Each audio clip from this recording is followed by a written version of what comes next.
امشب دیدیش؟ بله دیدمش. دلت تنگ شده بود؟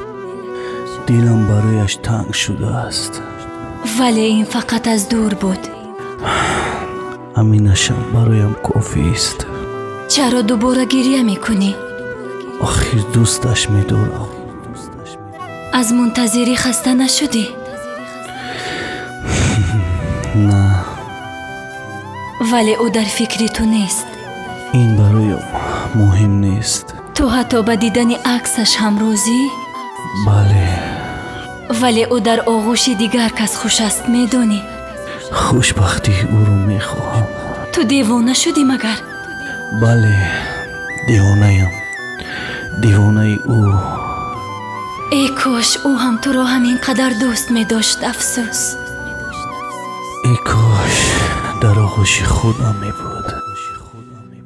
دیلم خوش شد ای قمر، به وفاگی میکنی مرا مسوز در قمر، چی جداگی میکنی. دیلم خوش شد ای قمر، به وفاگی میکنی مرا مسوز در قمر، چی جداگی میکنی مرا مسوز در قمر، چی جداگی میکنی.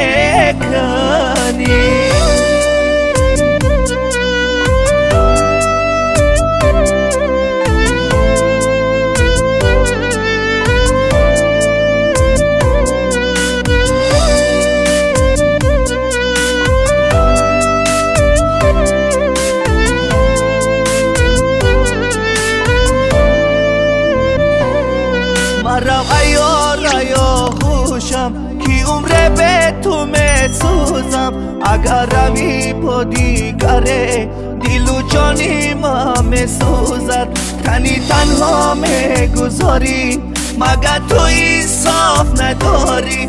بیرو ای جانی شیرینم الهی تنها بیمانی. دلم خوش شد ای قمر، به وفاگی میکنی مرا مسوز در قمر، چی جداگی میکنی.